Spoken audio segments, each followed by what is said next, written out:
جی بسم اللہ الرحمن الرحیم. شکریہ حسن اقبال صاحب.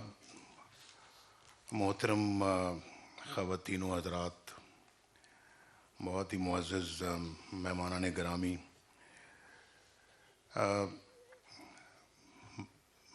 بڑا عجیب لگ رہا ہے کہ حکومت سے گرائے جانے کے بعد اور سپریم کورٹ کے ان 5 ججوں کے اس فیصلے کے بعد، جس فیصلے کو آپ بھی بہت اچھی طرح سمجھتے ہیں، اور پھر جیلیں بھگتنے کے بعد، اور ایک دفعہ نہیں، پہلے بھی کئی دفعہ، اور حکومت گنوانے کے بعد، جیسے کہ میں پہلے کہہ چکا ہوں، اور ہر وہ انتقامی کارروائی کے بعد آج پھر نواز شریف بھی، شہباز شریف بھی، مریم نواز بھی، حسن اقبال بھی، سعد رفیق بھی، ہمارے دیگر بھی، مجھے نہیں پتہ کہ دائیں اور بائیں میں اور کون کون بیٹھے ہیں. جی جی اسحاق ڈار صاحب. میں اپنا ان لوگوں کے زیادہ نام لے رہا ہوں جو جیلوں میں رہے ہیں، کہ جیلوں میں رہنے کے بعد آج پھر اپنا منشور پیش کرنے کے لیے آپ کے سامنے بیٹھے ہیں اور انتخابات لڑنے کی تیاری کر رہے ہیں. کیا عجیب اتفاق ہے، کیا عجیب اتفاق ہے. اور کبھی کبھی سوچتا ہوں بھائی کچھ غلطی کا تو پتہ لگنا چاہیے کہ غلطی ہوئی کہاں، اور اس طرح سے آنن فانن چھٹی کرا دینا، حکومت سے نکال دینا، کس لیے، کیوں؟ اب میں اس پہ کوئی کسی سے گلہ شکوہ نہیں کرنا چاہتا، میں کوئی شکایت لگانے کے موڈ میں آج نہیں آیا.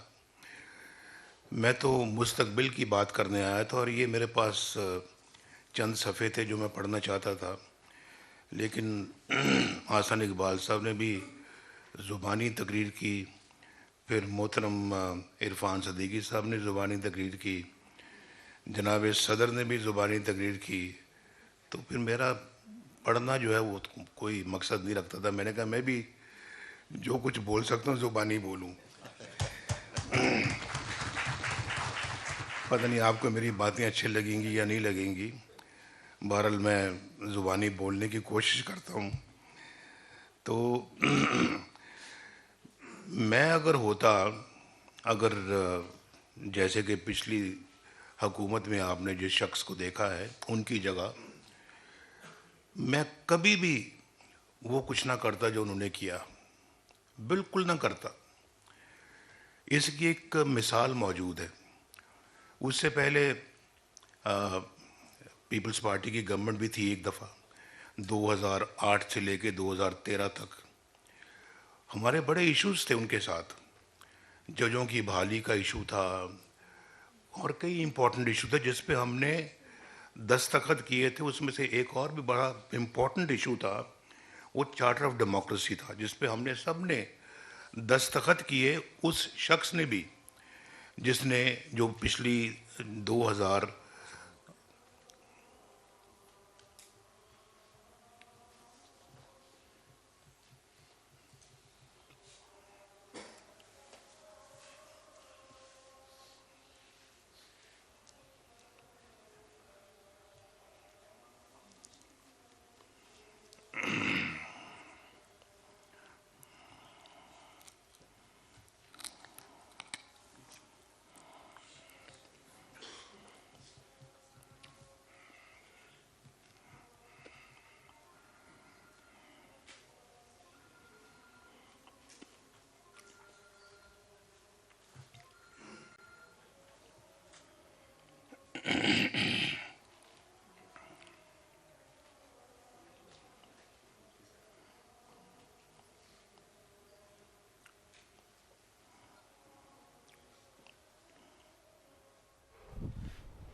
منشور سب پیش کرتے ہیں، عمل کرنا ضروری ہے۔ چیمپئن شپ کے دعوے کرنے والوں نے گزشتہ 10 سال جو کچھ کیا وہ سب کے سامنے ہے۔ ہمارا منشور یکجہتی اور یگانگت پیدا کرنے کا ہے۔ ہمارے منشور سے ملک میں معاشی ترقی اور خوشحالی آئے گی۔ پاکستان مسلم لیگ نون کے قائد محمد نواز شریف پارٹی منشور پیش کر رہے ہیں۔ اس موقع پر مسلم لیگ نون کے صدر شہباز شریف اور پارٹی کے دیگر قائدین بھی موجود ہیں۔ عام انتخابات 2024 کے سلسلے میں پاکستان مسلم لیگ نون کا پارٹی کہ آج میں اپنی اس میں سب پوائنٹس ہیں جو منشور میں موجود ہیں، لیکن چونکہ آپ انشاءاللہ وقت نکال کے، مجھے امید ہے. اچھا جی،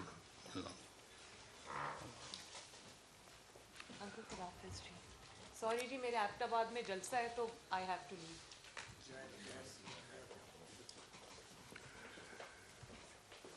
تو اچھا مریم، خدا حافظ. اللہ حافظ.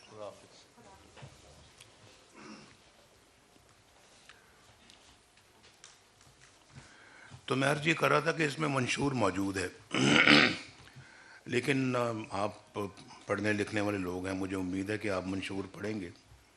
منشور ماشاءاللہ بڑی محنت سے تیار ہوا ہے، جس کے لیے میں محترم عرفان صدیقی صاحب کو اور مریم اورنگزیب کو اور جن لوگوں نے بھی اس میں حصہ ڈالا ہے، دل کی گہرائیوں سے میں ان کو مبارکباد پیش کرتا ہوں.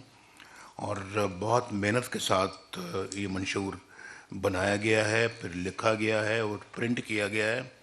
اس کو آپ ضرور پڑھیں، اور ہمارا پورا ارادہ ہے کہ اگر حکومت میں آنے کا اللہ تعالیٰ نے ہمیں موقع دیا تو اس پہ عمل پوری طرح سے کریں گے انشاءاللہ. تو میں تھوڑا سا منشور سے ہٹ کے کچھ باتیں کروں گا، 2-4 باتیں، یہ لمبی تقریر کا ارادہ نہیں ہے میرا. تو میں مثال دے رہا تھا کہ اس سے پہلے ایک مثال یہ تھی کہ 2008 سے لے کے 2013 تک پیپلز پارٹی کی گورنمنٹ تھی. بڑے ہمارے ان کے ساتھ معاملات تھے. چارٹر ڈیموکریسی کی بات کر چکا ہوں، ججوں کی بحالی کی بات کر چکا ہوں. وعدہ کرنے کے باوجود انہوں نے اس کو پورا نہیں کیا، جب تک کہ ہمیں لانگ مارچ کرنا پڑا. آپ کو یاد ہوگا کہ لانگ مارچ جیسے ہی گجرانوالہ پہنچا تو بحالی کی جو خبر آ گئی. شہباز صاحب کی گورنمنٹ جو ہے نا، وہ اس وقت انہوں نے توڑ دی تھی. یہاں گورنر رول لگا ہوا تھا. وہاں پہنچا تو جب ہم نے کہا، اب اس وقت اعتزاز احسن صاحب بھی میرے ساتھ جا رہے تھے، تو ہم نے باہمی طور پہ طے کیا کہ ہم لاہور واپس چلتے ہیں، کیونکہ جس مقصد کے لیے آئے تھے وہ تو گجرانوالہ پہنچ کے ہی پورا ہو گیا. جج بحال ہو گئے. لوگوں نے مجھے کہا جی کہ آپ لانگ مارچ کو لے کے جائیں اسلام آباد. میں نے کہا کیوں؟ کہ شہباز صاحب کی گورنمنٹ نہیں آپ نے بحال کروانی. میں نے کہا وہ تو میرا مقصد نہیں تھا یہاں لانگ مارچ کا، وہ تو اپنا ایک علیحدہ ایشو ہے، اس کے لیے ہم اپنی جدوجہد کریں گے، اور لیکن ہم اپنا اس کے لیے اسلام آباد ہم نہیں جائیں گے، لانگ مارچ کی شکل میں ہم وہاں نہیں جائیں گے. اصول تھا، ہم نے اپنے اصول پہ ہم نے عمل کیا. چارٹر آف ڈیموکریسی کی بہت خلاف ورزیاں ہو رہی تھیں، ہم نے اس کو بھی برداشت کیا. ایک بہت نامور صحافی ہیں کراچی سے، انہوں نے مجھے ٹیلی ویژن کے اوپر جو ہے نا وہ لائن پہ لیا. میں اس وقت ٹریول کر رہا تھا اسلام آباد سے لاہور، بارش ہو رہی تھی، رات کا وقت تھا. مجھے کہنے لگے جی کہ آپ اب اس حکومت کے خلاف کب لانگ مارچ کریں گے؟ اس حکومت نے تو پاکستان کا بہت برا حال کر دیا، تو کب لانگ مارچ کریں گے، کب اس کو ختم کریں گے؟ میں نے کہا میں اپوزیشن لیڈر ہوں، میں نے کبھی نہیں کہا کہ میں اس حکومت کو ختم کرنے کے لیے لانگ مارچ کروں گا، تو میں کیوں لانگ مارچ کروں؟ میرے منشور میں نہیں ہے اس طرح لانگ مارچ کر کے حکومتوں کو ختم کرنا. اور آپ جانتے ہیں ہم نے پورا موقع دیا، وقت دیا، حکومت نے اپنی مدت مکمل کی. جب مکمل کی تو میں گیا محترم زرداری صاحب کے پاس، صدر تھے پاکستان کے. میں نے کہا ابھی آپ کے 6 مہینے اور ہیں، آپ ہمارے صدر ہیں زرداری صاحب، ہم الیکشن ہو گئے ہیں، ہم جیت گئے ہیں، تو میں جناب آپ صدر ہیں، ہم آپ کی اسی طرح سے عزت کریں گے جیسے ایک ہیڈ آف دا اسٹیٹ کی عزت کی جاتی ہے. ہم نے ایک اچھی روایت ڈالی، اور پھر آپ جانتے ہیں جی کہ ہم نے اس حکومت میں مل کر عمران خان صاحب کے دھرنوں کا مقابلہ کیا، پارلیمنٹ یکجان ہو کے اس کے خلاف کھڑی ہو گئی۔ اب مجھے بتائیں کہ یہ کہاں کی ڈیموکریسی اور کہاں کی سیاست ہے؟ ادھر سے حکومت ایک مینڈیٹ لے کے آتی ہے تو ادھر سے آپ اس کے خلاف دھرنے شروع کر دیں، اور آپ یہ زبان استعمال کریں کہ وزیر اعظم کو ہم وزیر اعظم ہاؤس سے اس گردن میں رسا ڈال کے کھینچ کر لے کے آئیں گے۔ اور کہاں لکھا ہوا تھا کہ آپ محترم قبلہ حضور طاہر القادری صاحب کے ساتھ آپ اپنا جو ہے نا وہ کریں گے، جو ہے وہ کیا کہتے ہیں اس کو، اشتراک کریں گے، گٹھ جوڑ کریں گے، اشتراک کریں گے، اور ان کے ساتھ آپ اپنا جو ہے وہ لانگ مارچ کریں گے۔ کیا واسطہ طاہر القادری صاحب کا پاکستان کے ساتھ؟ وہ کون ہے پاکستان کی سیاست کے؟ ان کے ساتھ آپ گٹھ جوڑ کر رہے ہیں، اور بھی افراد اور عناصر بیچ میں ملے ہوئے تھے۔ ابھی گورنمنٹ بنتی ہے، الیکشن ہوتے ہیں، آپ 35 پنکچروں کی بات کرتے ہیں۔ وہ سپریم کورٹ کے چیف جسٹس نے، جو کہ بہترین چیف جسٹس تھے، میں دل سے ان کی بہت عزت کرتا ہوں، انہوں نے ناصر الملک، اور انہوں نے یہ فیصلہ سنایا کہ کوئی 35 پنکچر والی بات نہیں ہے، کچھ نہیں ہے، سب الیکشن فیئر ہوئے ہیں۔ اور میں جا رہا ہوں بھائی آپ کے پاس وہاں پہ بنی گالہ میں، بطور وزیر اعظم بنی گالہ جا رہا ہوں، آپ کے ساتھ آپ کے گھر میں جا رہا ہوں۔ میں یہ بھی کہہ سکتا کہ میں نہیں آتا، آپ آئیں۔ میں تو پاکستان کی خاطر گیا تھا ان کے پاس کہ بیٹھیں آپ بات کریں، کیا آپ چاہتے کیا ہیں؟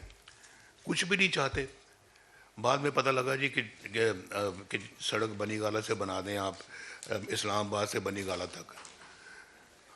ہم نے بنا دی سڑک وہ، تو اگر یہی بات تھی تو پہلے کہہ دیتے، اور ہم پہلے کام یہ کر دیتے۔ اتنا انتظار کروانے کی ہمیں بھی اور خود بھی انتظار کرنے کی کیا ضرورت تھی؟ تو مجھے بھی بلانے کی کیا ضرورت تھی؟ یہ کام پہلے ہی ہو سکتا تھا۔ بہرحال میں کہنا یہ چاہتا ہوں کہ یہ کہاں، یہ ابھی شہباز صاحب کہہ رہے تھے نا کہ عمل کرنا چاہیے۔ عمل تو دور کی بات ہے بھائی، کچھ لوگوں کے پاس تو منشور ہی نہیں ہے۔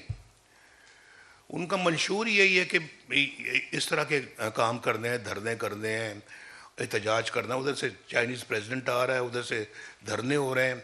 وہ ایک دفعہ نہیں 2 دفعہ اپنا پروگرام ملتوی کر بیٹھے وہ پاکستان آنے کا۔ بھئی ابھی ہمارے خلاف یہ سب کچھ ہوا ہے، کل کو اللہ تعالیٰ ہمیں جو ہے نا وہ اگر موقع دیتا، ہم اپنا وہی کریں گے جو ہمارے منشور میں لکھا ہوگا، ہم وہی کریں گے کہ جو ایک ڈیموکریٹک کنٹری میں ہونا چاہیے، اور ہم وہی کریں گے جو پاکستان کے عوام کی خوشحالی کا ایجنڈا ہے۔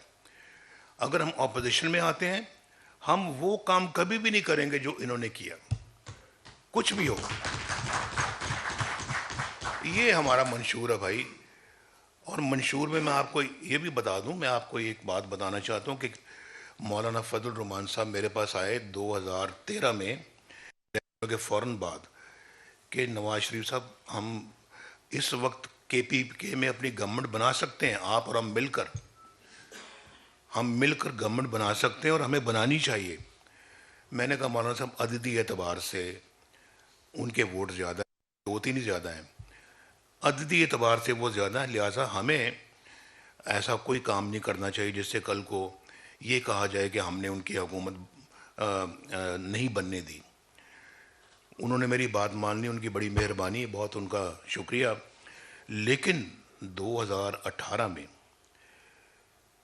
پنجاب کے اندر مکمل طور کے اوپر مسلم لیگ نون نمبر 1 پارٹی تھی، لیڈنگ پارٹی تھی، اور پھر وہاں پہ مرکز میں جس طرح سے جو آپ کو پتہ ہے، میں اس بحث میں اب نہیں جانا چاہتا آج کے دن کہ کس طرح سے RTS بند ہوا اور کیا ہوا۔ وہ نہ ہوتا تو مرکز میں بھی یقیناً گورنمنٹ پاکستان مسلم لیگ نون کی بنتی، لیکن پنجاب اس کے بعد ہیلی کاپٹر اڑے، انہوں نے جہاز اڑائے، کیا کچھ نہیں کیا، ہمارے بندوں کو پکڑ کے لائے، اور پھر مصنوعی ایک اپنا جو بنا کے اکثریت تو پنجاب نے اپنے دھکے سے اپنی حکومت قائم کر لی. یہ منشور ہمارا نہیں ہے بھائی, یہ کسی اور کا ہو سکتا ہے, ہمارا نہیں. تو میں آپ سے یہ کہنا چاہ رہا ہوں کہ اس وقت ملک بہت زیادہ مسائل میں گھرا ہوا ہے, اور ہم اپنا جو ہے اس ملک کو ان تمام مسائل سے باہر نکالنا چاہتے ہیں. اور یہ اگر اللہ تعالیٰ نے ہمیں یہ ذمہ داری دی تو یقیناً سب سے زیادہ یہ ہم ان چیزوں کی طرف توجہ دیں گے. تو میں یہ کہہ رہا ہوں جی کہ یہ ہمارے پاکستان کے اندر سب سے بڑا مسئلہ اکانومی کا ہے, اور مہنگائی اس سے ریلیٹڈ ہے. آپ جانتے ہیں کہ میں وزیر اعظم بنا تھا 2013 میں, تو سب سے پہلے چند دنوں میں میں پنڈی میں آپ پارا مارکیٹ پہ گیا. میں گیا دکانداروں کے جا کے پوچھا, میں نے کہا یہ سبزی کا کیا بھاؤ ہے. کوئی 10 روپے کلو تھی, کوئی 15 روپے کلو تھی, کوئی 20 روپے کلو تھی. سبزیوں کے یہ ریٹ تھے. اگر مجھے وہ غریب کا, پاکستان کے مزدور طبقہ کا اگر درد نہ ہوتا تو مجھے کیا ضرورت تھی وہاں پہ جانے کی, میں کیوں جا کے ریٹ پوچھتا. اور اس کے بعد اگر مجھے اس بات میں, جیسے میں نے ابھی یہ بات کی ہے, مجھے وہ واقعہ یاد آ گیا جب بلوچستان میں کوئٹہ میں جب بم دھماکہ ہوا, کچھ 100-150 لوگ شہید ہو گئے, جو ہے وہ مائیں, بیویاں, بچیاں, بچے, ہزارہ جی, بیویاں, بچے ان کی لاشوں سے چمٹے ہوئے تھے اور رو رہے تھے. تو وہ سین منظر دیکھے نہیں جاتے تھے. شاید میرے خیال میں نے وہ منظر یا جیل میں دیکھا تھا یا لنڈن میں نے دیکھا تھا. میرے خیال موسٹ پرابلی میں نے جیل میں دیکھا ہوگا. تو وہ بیچاری لڑکی کہہ رہی تھی کہ میں نے خود سنا اس کو, وہ اس جیل میں مجھے ملا ہوا تھا ٹیلی ویژن جو صرف پی ٹی وی کا تھا, اور پی ٹی وی کا بھی وہ تھا وہ جو دکھاتے ہیں وہ جو کلچرل پروگرام, خبریں سنانے والا نہیں, ہوم, تاکہ نواز شریف کو یہ نہ پتہ لگ سکے کہ ملک میں کیا ہو رہا ہے. اس سے مجھے اور پیچھے جاؤں گا تو وہ ماشاء اللہ 1999 بھی یاد آ جاتا ہے, لیکن میں اب اس کی بات کرنا نہیں چاہتا. تو میں اپنے اوپر ذرا ضبط کر رہا ہوں, صبر سے کام لے رہا ہوں, اور میں اس کی بات ابھی اس وقت نہیں کرنا چاہتا. تو وہ مجھے اپنا ٹی وی سے پتہ لگا کہ وہ کس طرح سے وہ لڑکی کہہ رہی ہے کہ بھائی عمران وزیر اعظم آپ آ جائیں ہمارے پاس, ہم آپ کا انتظار کر رہے ہیں. آنکھوں میں آنسو, رو رہی ہے. چھوٹی بچی تھی, کو میرے خیال 8-9 سال کی ہوگی. تو اس کو دیکھ کے وہ رو رہی تھی, تو ہمیں دیکھ کے رونا آ رہا تھا. اور اس کے بعد عمران خان کا اسٹیٹمنٹ آتا ہے کہ مجھے یہ سب بلیک میلنگ ہے, میں کسی بلیک میلنگ میں نہیں آؤں گا. 150 بندہ شہید ہو گیا ہے, ان کی بچیاں کیا آپ کو بلیک میل کر رہی ہیں؟ چھوٹی چھوٹی بچیاں جن کے گھروں میں کوئی روٹی بھی ہے یا نہیں ہے, وہ آپ کو بلیک میل کر رہی ہیں. یہ دل جس سیاستدان کے سینے میں ہوگا, اس کو پاکستان اور پاکستان کے عوام کی ترقی سے کیا غرض ہے؟ تو ہم نے تو بھائی یہ کام آج سے نہیں کیا, ہم تو 1990 سے شروع ہوئے ہیں. اور 1990 سے جس انداز میں ہم نے یہ کام شروع کیا تھا, اگر ہمیں بغیر انٹرپشن کے کام کرنے دیا جاتا, یہ آج ملک کی شکل کچھ اور ہوتی. یہ ملک تو دنیا کے اندر ایک بہترین مقام حاصل کر چکا ہوتا. دکھ مجھے اس بات کا کہ ہم بہت پیچھے رہ گئے ہیں. اور آج 2013 میں لوگ مجھے کہتے تھے کہ آپ خوش نظر نہیں آتے, وزیر اعظم تو آپ بن گئے ہیں. ہمیں خوش نظر, میں میڈیا پہ یہ میں نے باتیں سنی ہوئی ہیں کہ نواز شریف کے چہرے پہ کوئی ہنسی نہیں آ رہی, کوئی مسکراہٹ نہیں ہے. بھائی لوگ اگر تنگ ہیں بجلی سے, 18 گھنٹے کی لوڈ شیڈنگ ہے, پاکستان کے اندر حالات, اکنامک حالات ٹھیک نہیں ہیں, ملک جو ہے نا وہ ڈیفالٹ کے دھانے پہ کھڑا ہے, اور ہم اپنا فیٹف لے لیں, فیٹف کے اندر ہم گرے میں تھے, اور بلیک لسٹ ہونے کا ہمیں خدشہ تھا, جس کو کہ ہم بعد میں وائٹ پہ لے کے آئے, ہم لے کے آئے اللہ کے فضل سے. تو ایسے میں کون سا وزیر اعظم ہے جو مسکرائے گا اور ہنسے گا؟ ذرا مجھے بتائیں آپ. تو میں کہتا نہیں تھا, لیکن سمجھنے والوں کو سمجھنا چاہیے تھا کہ میری چہرے پہ اگر ہنسی نہیں ہے تو اس کی کوئی وجوہات ہیں، مسکراہٹ نہیں ہے تو کوئی وجوہات ہیں. لیکن 2017 میں میرے چہرے پہ مسکراہٹ آ گئی کیونکہ اللہ کے فضل و کرم سے لوڈ شیڈنگ بھی ختم ہو گئی تھی، بجلی بھی آ گئی تھی اور سستی بجلی آ گئی تھی. پاکستان کے لوگوں کو روزگار مل رہا تھا. ڈالر 104 پہ تھا اور 4 سال نہیں ہلا. میں اپنی حکومت کو گنتا ہوں 2013 سے لے کے 2017 تک. اس کے بعد سے میری حکومت نہیں تھی. اور شہباز صاحب نے آ کے بھی سنبھالا ہے. مجھے شہباز صاحب کو معلوم ہے، یہ خواجہ سعد رفیق کو معلوم، ڈار صاحب کو معلوم ہے، حسن اقبال کو معلوم ہے، جتنے بھی پرویز رشید صاحب کو معلوم ہے. یہ سب بیٹھے ہوئے تھے لندن میں. میں نے کہا شہباز صاحب گورنمنٹ نہ لو، اور اگر لے لیے تو خط چھوڑ دو. بیٹھے ہیں سب، لیکن ایسے حالات پیدا ہو گئے، الٹیمیٹم دے دیا. میں نے کہا بھائی الٹیمیٹموں کے سامنے تو ہم سر نہیں جھکاتے، میں تو نہیں جھکاؤں گا، نہ آپ نے جھکانا ہے. شہباز صاحب کی تقریر تیار تھی، رات کو انہوں نے سٹیپ ڈاؤن کرنا تھا اور بالکل تیار. 4 گھنٹے رہ گئے تھے، الٹیمیٹم آ گیا. میں نے خود کہا ان کو اب نہیں چھوڑنا آپ نے، اب رہیں، آپ مقابلہ کریں.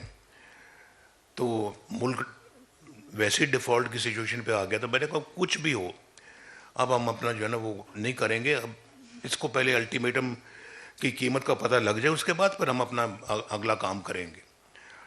وہ پھر الٹیمیٹم کرتے کرتے پھر آپ کو پتہ ہے اور بڑے مسائل آ گئے. لیکن شہباز شریف صاحب کے اوپر، ان کی ٹیم کے اوپر، جنہوں نے بڑی جاں فشانی کے ساتھ پاکستان کو ڈیفالٹ ہونے سے بچایا اور پاکستان کو ان حالات میں پاکستان کو کھڑا کیا.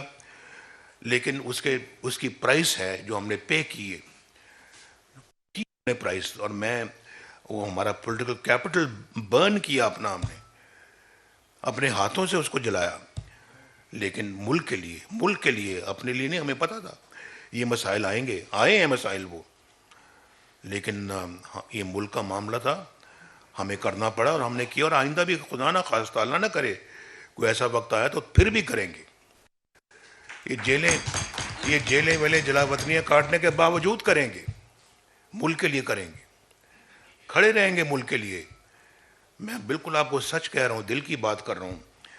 اور پھر دیکھیں آپ نے اس ملک کے اندر بنایا کس نے کیا ہے. کوئی آج پوچھیں تو صحیح بابا، آپ پوچھیں.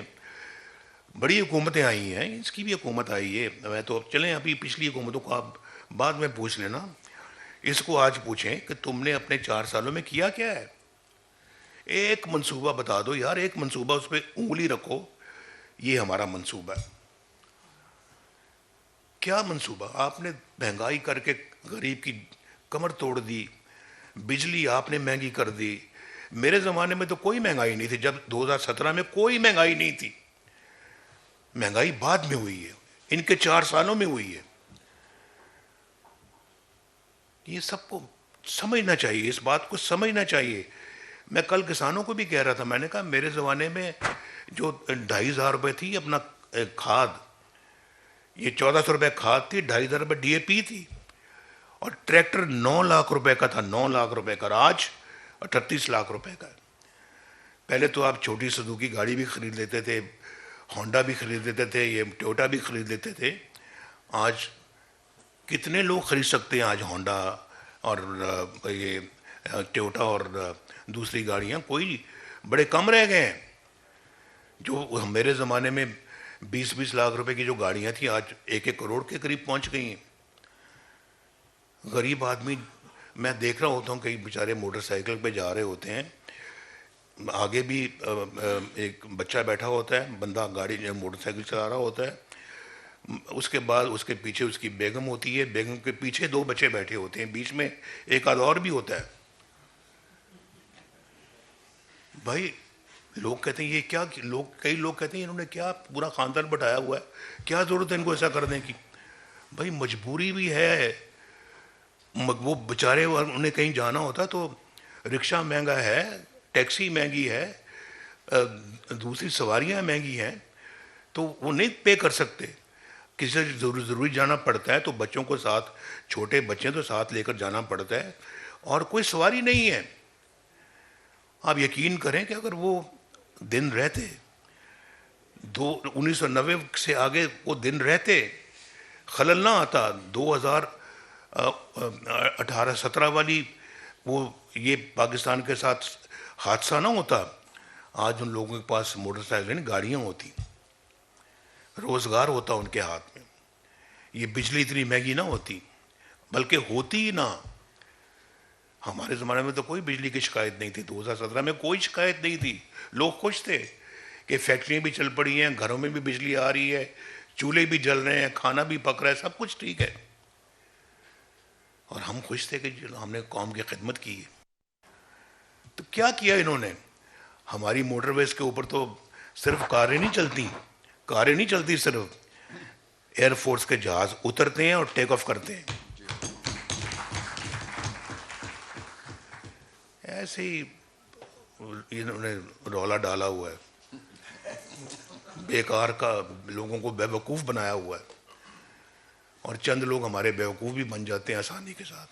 اور سب سے زیادہ آسانی کے ساتھ ہمارے چند لوگ، میں سب کی بات نہیں کرتا، خیبر پختونخوا کے بنتے ہیں. یہ بیماری ادھر سے آئی ہے، اور ان کو سمجھنا چاہیے کہ انہوں نے کس طرح کا بندہ جو ہے وہ اس کو موقع دیا. ہم نے تو مولانا فضل الرحمان کے ساتھ کہا مل کے کہ ہم نہیں بھائی، ہم نہیں بناتے. میرا خیال ہے کہ وہ شاید ممکن ہے، مجھے آج لگتا ہے کہ جیسے وہ ہم نے غلط فیصلہ کیا تھا، آنے ہی نہیں دینا چاہیے تھا. نہ ہوتا بانس نہ بانسری بنتی. تو حضور میرا ہمارا منشور یہی جو آپ نے میری زبان سے سنا ہے، اور اگر موقع دے گا اللہ، ان نوجوانوں کی خدمت کریں گے، اپنی خواتین بہنوں کی، بچیوں کی خدمت کریں گے، ایجوکیشن میں خدمت کریں گے، ہیلتھ میں خدمت کریں گے، اور پاکستان کو کوشش کریں گے بھائی، پوری کوشش کریں گے. انہوں نے بڑے دعوے کیے ہوئے ہیں منشور میں کہ ہم اپنا انفلیشن کو لے آئیں گے 40% سے 20%، اگلے سال اس سے بعد 10%. کوشش کریں گے انشاءاللہ. اور ہم سب مل کے کوشش، میں اکیلا اپنی بات نہیں کر رہا، ہم مل کے کوشش کریں گے. یہ بھائی ماشاءاللہ میرا بڑا اچھا بھائی، اس نے ہمیشہ بہت عمدہ کام کیے ہیں. اور لاہور میں میٹرو بس، ملتان میں میٹرو بس، اسلام آباد میں میٹرو بس، ان سے ایک نہیں بن سکی وہاں پہ پشاور میں. وہ بھی جو میٹرو بس بنی وہ آپ کے سامنے، اورنج لائن آپ نے دیکھی یہاں پہ ماشاءاللہ. یہ اورنج لائنیں آج پنجاب کے اور پاکستان کے ہر شہر میں ہوتی اگر یہ خلل نہ پڑتا. ہم نے خود اپنے پاؤں پہ کلہاڑی ماری ہے، خود ماری ہے. یہ میرے دوست بیٹھے ہوئے ہیں فرنٹ لائن میں، یہ سب میری باتوں کو سن دل میں کہتے ہوں گے نواز شریف کہہ ٹھیک رہا. میرا دل مان رہا ہے کہ آپ یہ کہہ رہے ہوں گے، اور جو ٹی وی پہ مجھے سن رہے ہیں وہ بھی یہی کہہ رہے ہوں گے، گل ٹھیک کر رہے ہیں. بس اگر یہ کہہ رہے ہیں کہ گل ٹھیک کر رہے ہیں تو بس ستیں خیر ہیں. Thank you very much. اللہ حافظ. منشور سب پیش کرتے ہیں، عمل کوئی کوئی کرتا ہے. چیمپئن شپ کے دعوے کرنے والوں نے جو گزشتہ 10 سال کیا وہ سب کے سامنے ہے. ہمارا منشور یکجہتی اور یگانگت پیدا کرنے، معاشی ترقی اور خوشحالی کا منصور ہے. ہم نے یہ منشور محنت سے تیار کیا ہے. میثاق جمہوریت پر ہم نے دستخط کیے. ملکی اور عوامی خدمت کے سفر کو کئی مسائل کا سامنا رہا. ماضی کی زیادتیوں کو فراموش کر کے مستقبل کی منصوبہ بندی کرنے آئے ہیں. انتقام نہیں، ترقی کی سیاست پر توجہ مرکوز کریں گے، ہمیشہ اصولوں کی سیاست کی. ہم وہی کریں گے جو ملک کے لیے جمہوری اقدار کے تحت کرنا چاہیے. عام انتخابات 2024 میں کامیابی کی صورت میں معاشی استحکام، روزگار کی فراہمی، ترقیاتی منصوبوں، تعلیم اور صحت کے شعبوں پر کام کریں گے تاکہ عوام کا معیار زندگی بلند ہو سکے. مسلم لیگ نون کے صدر شہباز شریف، پارٹی قائد محمد نواز شریف اور جماعت کے دیگر قائدین عام انتخابات 2024 کے سلسلے میں پارٹی منشور پیش کرنے کے موقع پر اظہار خیال کر رہے تھے، جس میں ان کا مزید یہ کہنا تھا کہ ملک کو ترقی اور خوشحالی کی راہ پر گامزن کریں گے.